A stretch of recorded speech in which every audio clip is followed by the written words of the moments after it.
Hello YouTube, it's time for another episode. My home label keeps telling that the acid basslines in the tracks that I sent them are quite good, so I decided to dedicate a full episode to this only. Today I would like to demonstrate three things. First of all, how to create a basic acid bassline using simple synth. Then I would like to show how to mix this acid bassline in a full mix so that it sits good with the rest of the track. And finally, I'm going to go through a number of synths that I own and recreate this acid bassline with each of them. There are quite some differences between their features and sounds, so the outcome is also very different, so you can get the idea.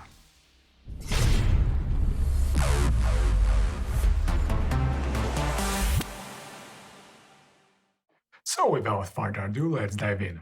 First of all, pick a mono synth. It is very important to state one voice, so the waveforms don't phase. It needs to be very sharp sound to begin with. You can always add some chorus later. Let's go with Silent One. It's a classic synth with basic features that everyone knows, and probably many of you already know it. You don't need any fancy synth for acid basslines. No wavetables or multi-stage envelopes, it's a very simple sound. I've got a very basic sequence here, playing octaves in D. There is also a note 3 semitones above, F, and C, 2 semitones below the root. Don't go overboard with the melody, it needs to stay simple. What you see on the screen right now is basic init patch of Silent One. And here is a preset I made earlier, just for comparison. This is where we are going.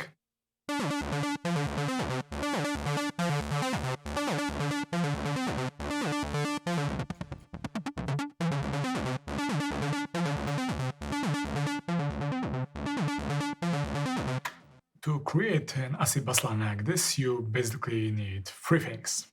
First of all, saw waveform.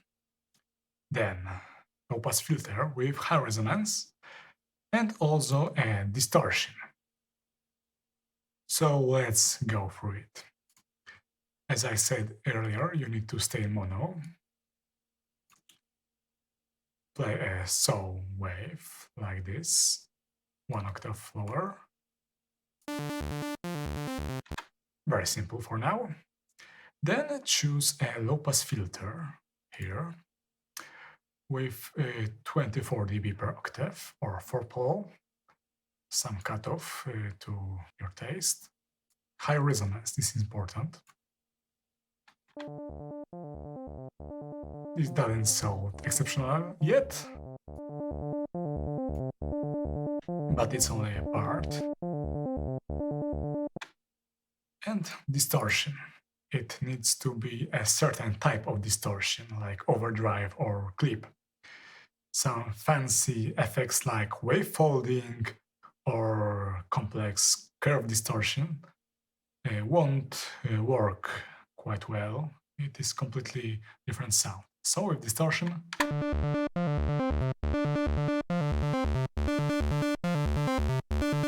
it is getting there. Now tweak the cutoff. It needs to be quite low.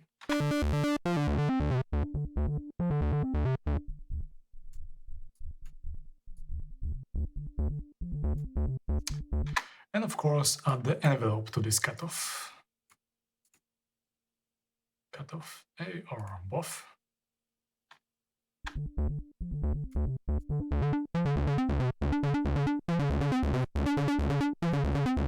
It has no attack, quite medium decay, no sustain and release, but the later two can be tweaked to your liking.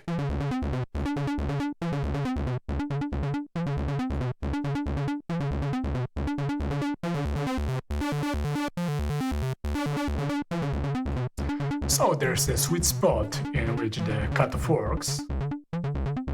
So you get some distorted sound, but higher settings you can't hear the acid effect at all. The filter is opened all the time.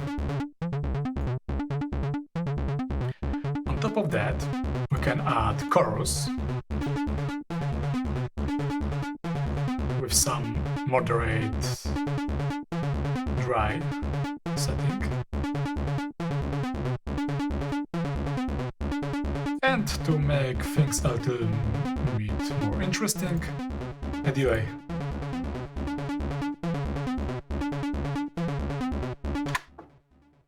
And that's the basic sound. Let's stick to the patch I made earlier. I already pre-mapped the most important parameters for the acid sound to macros, which I then may control from my push.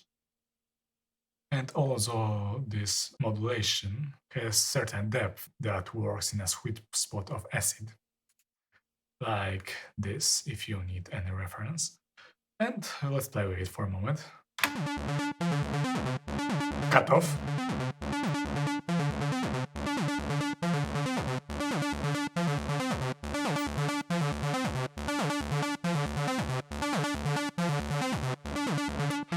Resonance.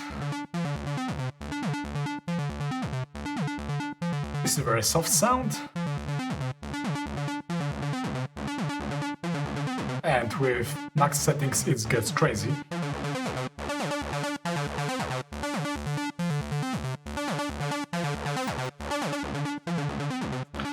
Now decay the length of a note.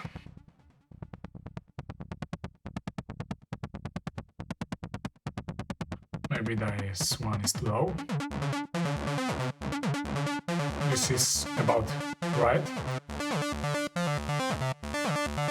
Full open. I should have read that earlier. And also distortion amount. Pure sound of resonant filter.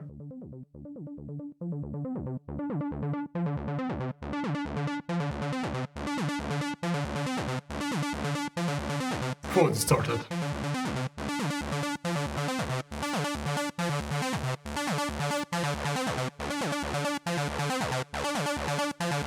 And it's getting crazy. And one last thing, for the extra accent on the falling notes, you may want to add portamento or slide to overlapping notes, so this gives you extra pitch shift for additional accent. Let's hear that with no portamento at the moment.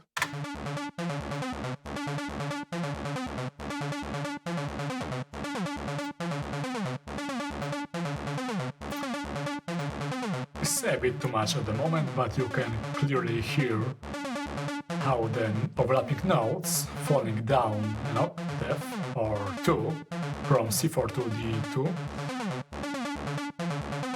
make this distinct sound, which can be used for extra drama and to make the sequence less boring. Now it's time for a real-world example.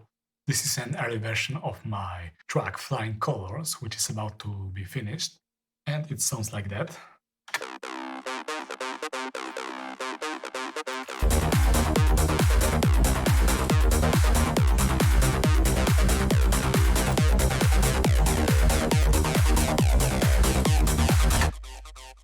Here I went easy mode, picking my favorite patch from Dune, which is Silverbox Rage.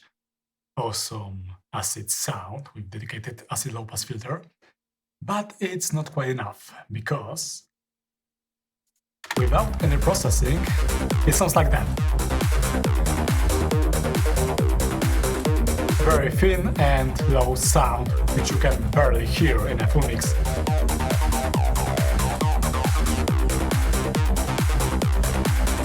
But the volume stays the same, so it's not about the loudness as such, but the proper mixing. So how do we get there? First of all, I used isotope tonal balance control for basing EQ. It is very strong low pass sound, so we need to boost highs and attenuate the lows. I use free plugin Tilt V2 for that. It is a tilt filter, which boosts everything above the cutoff frequency over 2 kHz and attenuates everything below that frequency. So the spectrum is now closer to the middle line of this graph. Later on in the chain, there is ozone EQ with quite sharp high-pass filter, which is digital, linear phase filter, and this is very important, I made another video about that. And there is also some extreme EQ, yes, it really looks like that.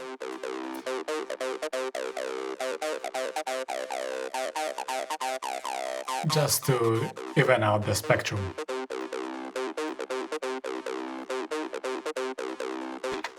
And the secret is a notch filter which follows the resonant frequency of an acid. How did I do that? Where I mapped the cutoff or mod wheel of Dune 3 to the same macro as the frequency of this notch filter. So when I modify the cutoff, the filter follows. Let's re-enable automation. And here, how does it sound? For now, it's bypassed.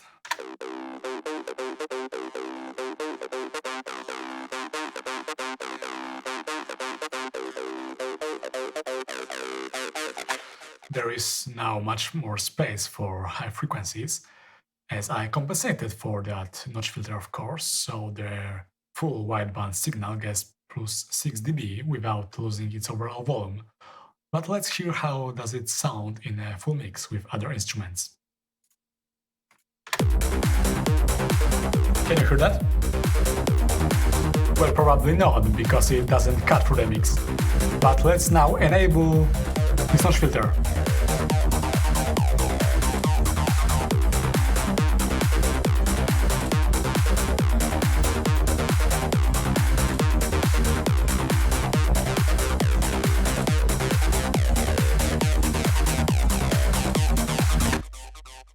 Attenuating the resonant peak and making up for it with gain, it suddenly makes the acid cut through the mix thanks to its wideband spectrum, which fills the entire space that we have. There is also, on top of that, a little bit of stereo processing, as the original sound is mono. I added tal chorus, which is a very simple and free plugin that I recommend, and it's featured pretty much in every my video.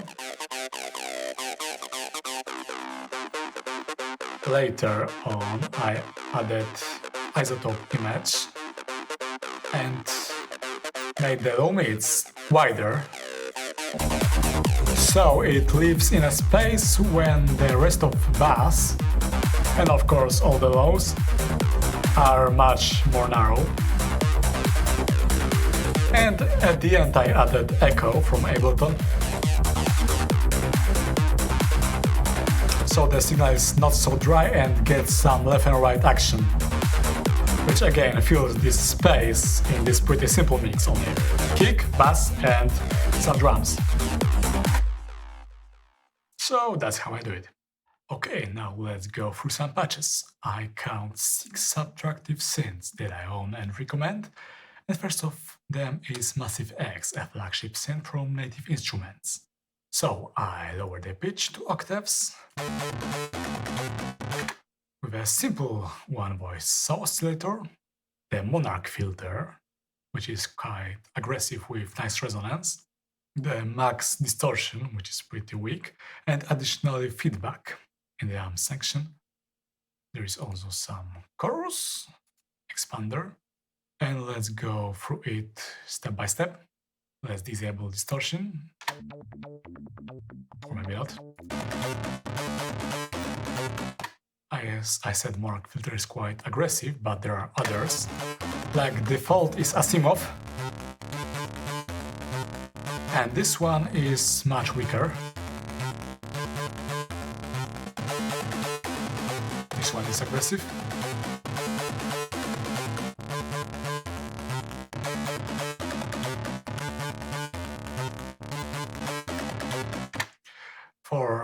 acid like that, you really want to get some scream filter. And of course, distortion is also important.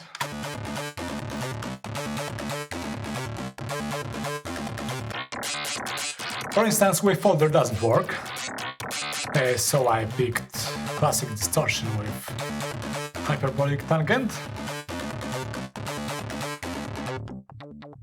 It needs to be driven strong to be even audible.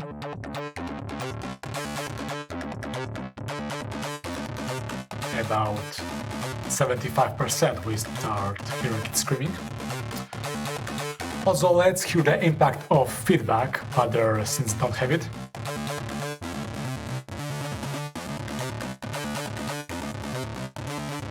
It boosts the bass a bit, but otherwise it overloads the synth, reducing the dynamic range. So it's more like a distorted bass line than any kind of acid. And finally, let's do a cutoff sweep.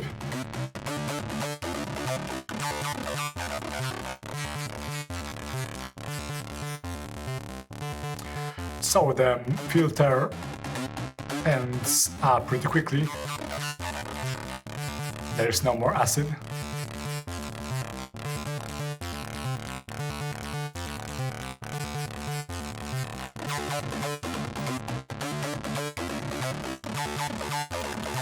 But at the sweet spot it can get pretty screaming.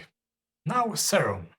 It's a full digital synth but has plenty of weird filters such as French low pass, which I picked.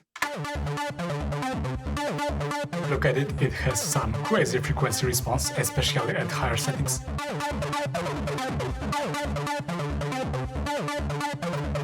What the hell happens here? Again, there is only simple mono, so... And also I use diode distortion, like tube kinda sucks. Also a dimension expander and some delay from Replica XT. So let's do our favorite cutoff sweep.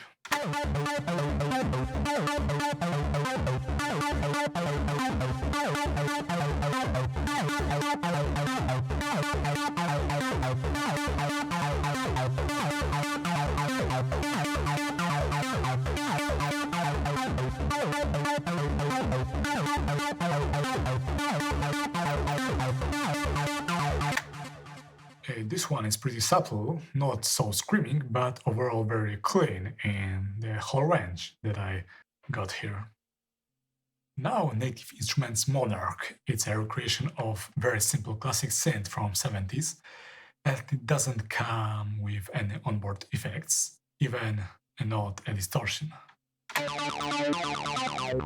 So I added a distortion on my own from D16 Devastator 2. It's my favorite distortion unit for such case. It can get pretty wild. I used this asymmetric distortion curve and found some sweet spot with dynamics.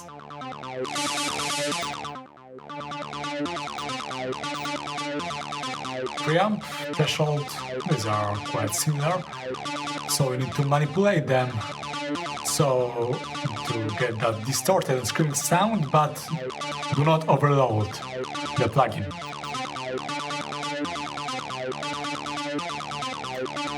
Notice that apart from a saw there is a little bit of triangle added in,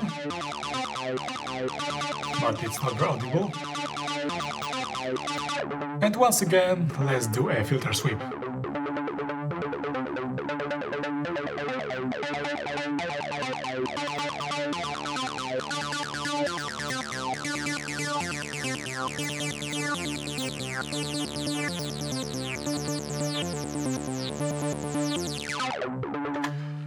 Now this is pretty sweet, clean and classic, but still screaming. So I'll recommend this one, but it's more about the distortion, I think, than the Monarch. Either way, I'll try both, they are awesome plugins. Now it's time for Lush, a recreation of classic Roland SH101 synth with huge interface, which at the same time is very small, so probably can't see much and need to trust me on this one. Once again, there is a simple saw oscillator, a classic filter, distortion, and also there is one important thing I forgot to mention earlier, which is full range keyboard tracking, which means the filter follows the note that you play, the higher notes, open the filter. Let's hear that. Well, it's pretty hard. It's all about distortion. You can hear, I think, now with distortion. And that's the minimal cutoff. Let's do a sweep.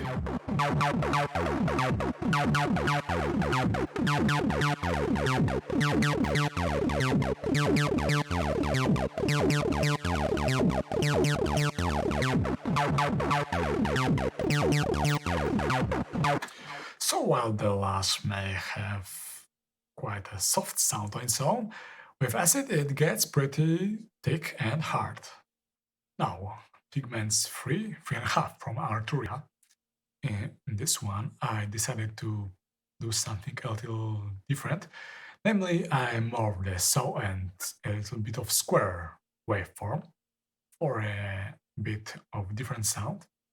Now, Pigments come with a plenty of different filters. Classic SEM is quite good. This is not. This neither. Jupiter 8 is completely different. SEM is pretty full and resonant enough. But there is also a selection of distortion. Overdrive is what you hear. This tape is completely different. Fault is crazy. Plenty of asymmetric curves. They are quite weird. Stairs don't do anything.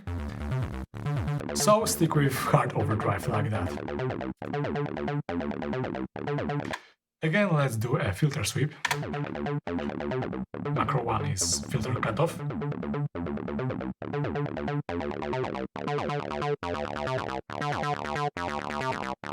The square waveform mixed in gives it that digital feel. And there's also another macro for resonance.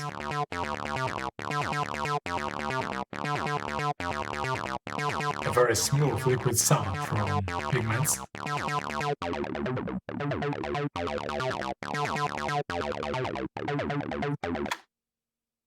And last but not least, Reaktor Blocks. I used mostly default Native Instruments blocks, but also added some ADSR and VCA from Toybox package, as they are much more simple and also usable than default controls of Reaktor Blocks. So let's hear that. There's this crazy silent key filter which gets wild with high resonance, or doesn't do anything at all at lower resonance. It follows the cutoff, so the greater cutoff, the greater resonance, as they seem to work together nicely. And there is driver unit based on plugin of Native Instruments with same name for some extra distortion drive.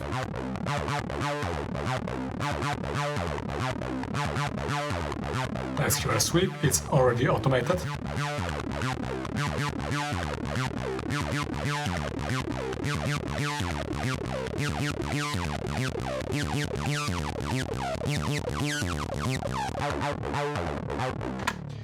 Its full is aggressive and also pretty smooth. So I really recommend Reaktor Blocks for any kind of analog sound recreation. And also acid Basslines, as it turns out. Okay, that's all for today. I hope you enjoyed this episode. If you want to see more videos like that, hit like and subscribe.